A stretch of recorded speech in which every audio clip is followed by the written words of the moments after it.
kamid xildhibaanada golaha wakiilada qaranka jamhuuriyadda Soomaaliland ee laga soo doortay gobolka Togdheer barasaabka gobolka Togdheer Maxamed Cabdilaahi Ibrahim Nafaqo gudoomiyaha golaha deegaanka ee degmada Burco Cabdirasaaq Ibrahim Cabdi Hiro Maria wakaalada biyaha ee Burco Sikriye Lumbe iyo qaar kamid ah xildhibaanada golaha deegaanka ee degmada Burco ayaa soo kormeeray riigagga laga dhaamiyo biyaha waxaana ugu baaqay bulshada muxsiniinta ee samaha jecel inay soo caawiyaan dadka abaarta iyo biyo la'aanta baasan hayso ee ku teedsan deegaanada gobolka Togdheer ee biyo la'aantu hayso la dhacay duruufaha nololeed ee ku gadaaman iyagoo amurtaasi ka hadlayna waxaadaladoodii kamid ahaa sida tan bulshada reer Togdheer iyo guud ahaan muxsiniinta reer Soomaaliland inay ka qayb qaataan taakulaynta abaaraha ee baaxadda leh runtii naga ballaaran sidii aynu dhaqanka u lahayn ka dawlad ahaan iyo ka shacab ahaan gacmaha isu qabsan jirnay qof walba oo reer Burco iyo reer Togdheer u diyaar garoobo sidii uu ka qayb qaadan lahaa dhalinyarada aan u diyaarinay ee runtii maraysa guri walba iyo xaafad walba inay la shaqeeyaan waxay u baahan yihiin dadkaasi maalin walba in loo dhaamiyo hal booyad oo $200 waxa iyaduna jirta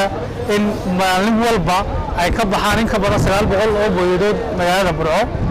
24 ceelood ay leeyihiin iyo 4 ceelood oo kala duleeyay 28 ka oo ka ugu yar ay ka baxaan 50 booyadood dadkii waxay iyaguna bilaabeen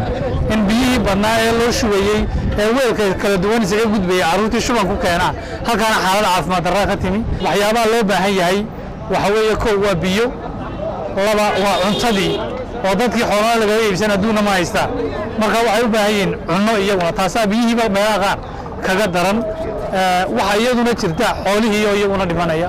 caafimaadkiiba isaguna jira hubiiba isaguna jira oo xilligan deeradhaaf lagu jira waa dhaxanaad u daran reer Togdheer meel la meel joogaan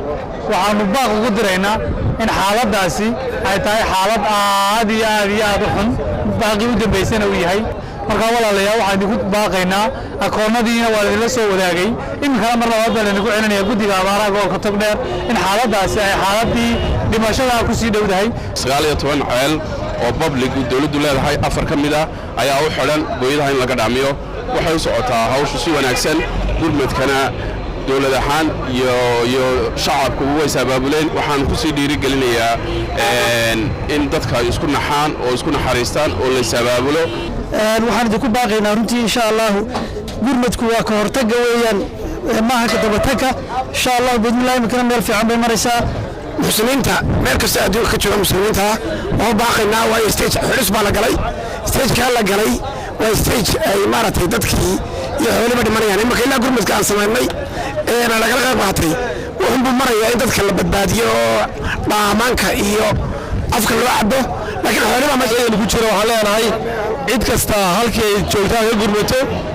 maanta ayaan waxba lala hadhin waxa leenahay maanta aan isku tirsanno aan dadkeena caawino aan gacmaha isqabsanno